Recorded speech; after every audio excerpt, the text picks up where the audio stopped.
Vote അട്ടിമറി ആർക്കു വേണ്ടി?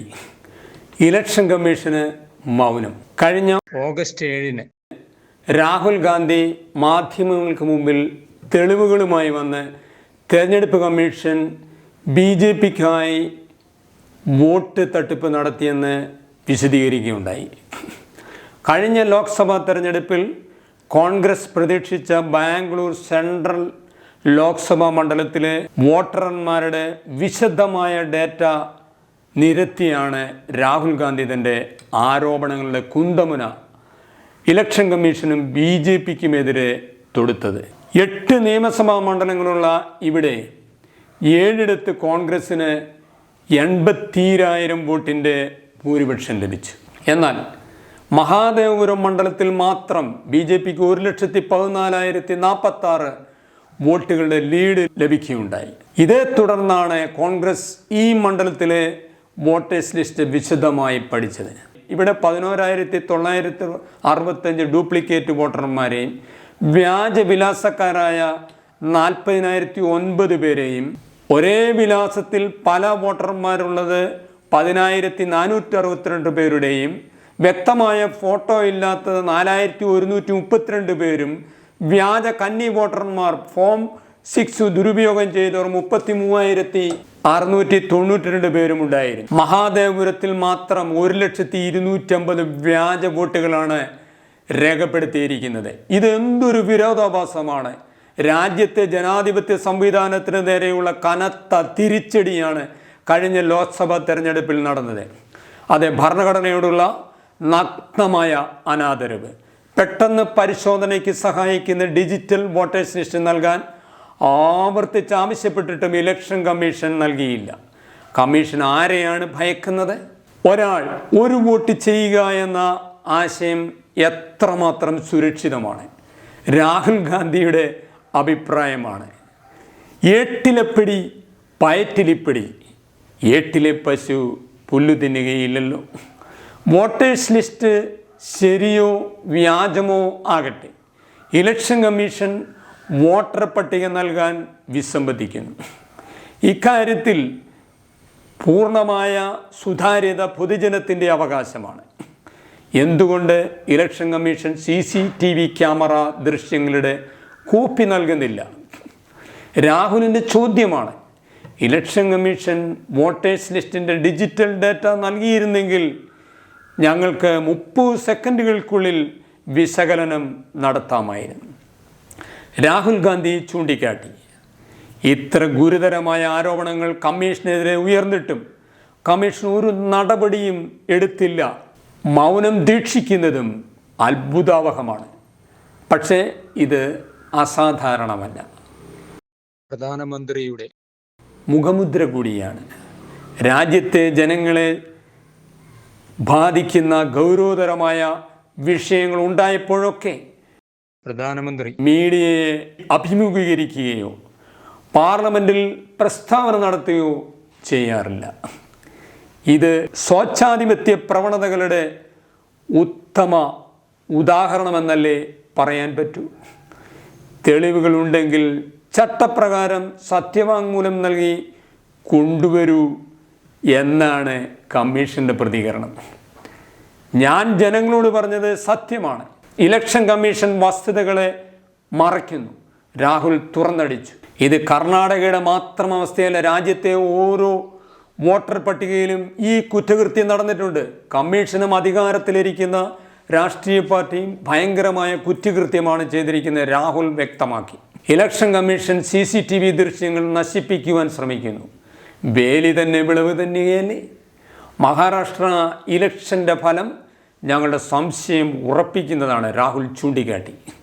മഹാരാഷ്ട്ര അസംബ്ലി തെരഞ്ഞെടുപ്പിൽ ക്രമക്കേടുകൾ വോട്ടേഴ്സ് ലിസ്റ്റിൽ ഉണ്ടായിട്ടുണ്ടെന്ന് കഴിഞ്ഞ ജനുവരി 24-ന് നടത്തിയ മാധ്യമ സമ്മേളനത്തിൽ മഹാരാഷ്ട്ര മുൻ മുഖ്യമന്ത്രി പൃഥ്വിരാജ് ചവാൻ ആരോപിച്ചിട്ടുണ്ട്. 2019 ലോക്സഭാ ഇലക്ഷന് ശേഷമുണ്ടായ പുതുക്കിയ വോട്ടേഴ്സ് ലിസ്റ്റിൽ, അതായത് 2024 ലോക്സഭാ ഇലക്ഷന് മുമ്പ് 32 ലക്ഷം പുതിയ വോട്ടർമാരെയാണ് ചേർത്തത്. എന്നാൽ നിയമസഭാ ഇലക്ഷനിൽ 48 ലക്ഷം പേരെയാണ് ഉൾപ്പെടുത്തിയത്. ഓൾ ഇന്ത്യ പ്രൊഫഷണൽ കോൺഗ്രസിൻ്റെ അധ്യക്ഷൻ പ്രവീൺ ചക്രബർത്തി ശ്രീ ചവാനോടൊപ്പം ഇതേ സമ്മേളനത്തിൽ ആരോപിച്ചു. ഇലക്ഷൻ കമ്മീഷന്റെ വാദഗതി പ്രകാരം മഹാരാഷ്ട്രയിലെ നിയമസഭാ ഇലക്ഷനിൽ 9.7 കോടി വോട്ടർമാരാണ് ഉള്ളത്. എന്നാൽ നരേന്ദ്രമോദി സർക്കാരിൻ്റെ ആരോഗ്യ മന്ത്രാലയത്തിൻ്റെ കണക്കനുസരിച്ച് 18 വയസ്സിന് മുകളിലുള്ളവർ ഇവിടെ 9.54 കോടിയാണെന്ന് ചക്രവർത്തി ചൂണ്ടിക്കാണിച്ചു. ഈ സ്ഥിതിവിവരക്കണക്കനുസരിച്ച് 16 ലക്ഷം വോട്ടർമാർ എങ്ങനെയാണ് വർദ്ധിച്ചത്? മഹാരാഷ്ട്രയിൽ ഷിർദി മണ്ഡലത്തിൽ ലോണി ഗ്രാമത്തിൽ ഒരേ വിലാസത്തിൽ 5000 വോട്ടുകളാണ് രജിസ്റ്റർ ചെയ്തിട്ടുള്ളത്. ഇത് വെള്ളരിക്ക പട്ടണമോ? കോൺഗ്രസ് പാർട്ടി ഇലക്ഷൻ കമ്മീഷന് പരാതി നൽകിയിട്ട് ഒരു മറുപടിയും ലഭിച്ചിട്ടില്ല. ഔദ്യോഗികമായി വോട്ടെടുപ്പ് അവസാനിപ്പിക്കുന്ന 6 മണിക്ക് ശേഷം 75 ലക്ഷം വോട്ടർമാരാണ് വോട്ട് ചെയ്തിരിക്കുന്നത്. ഇതിനെതിരെ ചേതൻ അഹയർ പരാതിപ്പെട്ടിട്ടുണ്ട്. എന്നാൽ ബോംബെ ഹൈക്കോർട്ട് 2024 നവംബറിൽ പൂർത്തിയായ മഹാരാഷ്ട്ര നിയമസഭാ തെരഞ്ഞെടുപ്പിനെ സംബന്ധിച്ചുള്ള പരാതി തള്ളിക്കളഞ്ഞുവെന്നാണ് ലൈവ് ലോ 25/25 റിപ്പോർട്ട് ചെയ്തിട്ടുള്ളത്.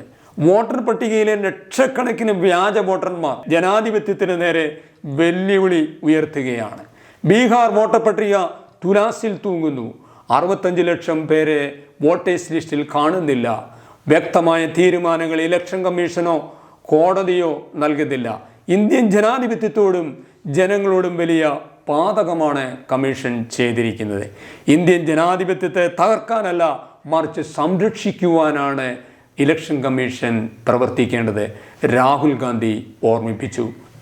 കഴിഞ്ഞ ദിവസം യൂട്യൂബിൽ അപ്ഡേറ്റിൻ്റെ രാജീവ് ശങ്കറിനുമായുള്ള ഇൻ്റർവ്യൂവിൽ പത്രപ്രവർത്തകനും ആഡം പത്രാധിപരും ആയ വെങ്കടേഷ് രാമകൃഷ്ണൻ പറയുന്നു, മുൻപൊക്കെ ഇലക്ഷൻ കമ്മീഷൻ ഓഫീസിൽ അന്വേഷിച്ചാൽ വിവരങ്ങൾ ലഭിക്കുമായിരുന്നു. കഴിഞ്ഞ 10 വർഷമായിട്ട് പത്രക്കാരോ നേതാക്കന്മാരോ ചോദ്യങ്ങൾ ചോദിച്ചാലോ ഇമെയിൽ അയച്ചാലോ ഒരു മറുപടിയും കമ്മീഷൻ നൽകാറില്ല. ഇത് സ്വച്ഛാധിപത്യത്തിൻ്റെ ലക്ഷണമാണ്. ആരെന്ത് പറഞ്ഞാലും ഞങ്ങൾക്കൊന്നും സംഭവിക്കില്ല, ഞങ്ങൾ ആരോടും മറുപടി പറയുവാൻ ബാധ്യസ്ഥരല്ല എന്നാണ് മനോഭാവം. രാമകൃഷ്ണൻ കൂട്ടിച്ചേർത്തു. പ്രിയ ശ്രോതാക്കളെ, ലോകത്തിലെ ഏറ്റവും വലിയ ജനാധിപത്യ സംവിധാനമുള്ള ഇന്ത്യയിലാണ് ഈ വമ്പൻ വോട്ട് തട്ടിപ്പ് അരങ്ങേറിയിരിക്കുന്നതെന്നുള്ള സത്യം നാം മനസ്സിലാക്കണം. രാഹുൽ ഗാന്ധി തെളിവുകൾ സഹിതം ഉയർത്തിയ ചോദ്യങ്ങൾക്ക് നേരെ തെരഞ്ഞെടുപ്പ് കമ്മീഷൻ മുഖം തിരിച്ച് നിൽക്കുന്നത് ആരെ രക്ഷിക്കുവാനാണ്? ആരുടെ ചട്ടുകമായാണ് കമ്മീഷൻ പ്രവർത്തിക്കുന്നത്? ഇന്ത്യൻ ജനാധിപത്യത്തിൻ്റെ കടക്കൽ കത്തിവെച്ചിരിക്കുന്നത് കണ്ടില്ലെന്ന് നടിക്കുവാനാവില്ല. ഇന്ത്യയിലെ മാധ്യമങ്ങൾ ഈ വിഷയം ശക്തമായി ചർച്ച ചെയ്യേണ്ടതാണ്. സർക്കാർ ഭരണഘടനാ സ്ഥാപനങ്ങളെ തങ്ങളുടെ കൈപ്പിടിയിൽ ഒതുക്കിയിരിക്കുന്നു. തെരഞ്ഞെടുപ്പ് കമ്മീഷൻ്റെ വിശ്വസ്തത ചോദ്യം ചെയ്യപ്പെട്ടിരിക്കുകയാണ്. ജനാധിപത്യത്തെക്കുറിച്ചുള്ള ഒരു നിർവചനം ഇങ്ങനെയാണ്: ഒരാൾക്ക് കൈവീശാനുള്ള സ്വാതന്ത്ര്യം മറ്റൊരാളുടെ മൂക്കിനടുത്തെത്തുമ്പോൾ അതവിടെ അവസാനിക്കുന്നു. മറ്റൊരാളെ ഉപദ്രവിക്കുവാനുള്ള സ്വാതന്ത്ര്യം ജനാധിപത്യം അർത്ഥമാക്കുന്നില്ല. ഇവിടെ സംഭവിച്ചത് ഏത് കുൽസിത മാർഗവും ഉപയോഗിച്ച് എതിരാളിയെ തകർത്ത് അധികാരക്കസരയിൽ കയറിക്കൂടുകയാണ്. എന്തുകൊണ്ട് ഞാൻ ഈ പ്രശ്നത്തിൽ ഇടപെട്ടു എന്ന് നിങ്ങൾ ചോദിച്ചേക്കാം.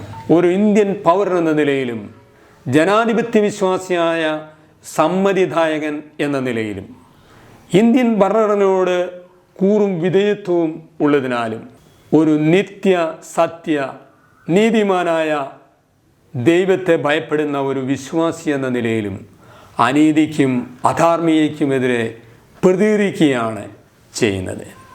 ഇന്ത്യയിലെ പ്രബുദ്ധരായ ജനകോടികൾ, രാഷ്ട്രീയ പാർട്ടികൾ, ബുദ്ധിജീവികൾ, സാമൂഹിക സാഹിത്യ സാംസ്കാരിക രംഗങ്ങളിലെ പ്രതിഭാധനന്മാർ, വിദ്യാസമ്പന്നരായ യുവത ഒക്കെ ഉണർന്നെഴുന്നേറ്റ് ഈ കൊടും വഞ്ചനയ്ക്കെതിരെ പ്രതികരിക്കണമെന്നാണ് എനിക്ക് സവിനയം അഭ്യർത്ഥിക്കുവാനുള്ളത്. ഈ കാലഘട്ടത്തിൻ്റെ ചുവരെഴുത്ത് വായിക്കുവാൻ നാം മറക്കരുത്. ഇന്ന് നാം മിണ്ടാതിരുന്നാൽ നാളത്തെ ഇന്ത്യ ഇരുളടഞ്ഞതാവും.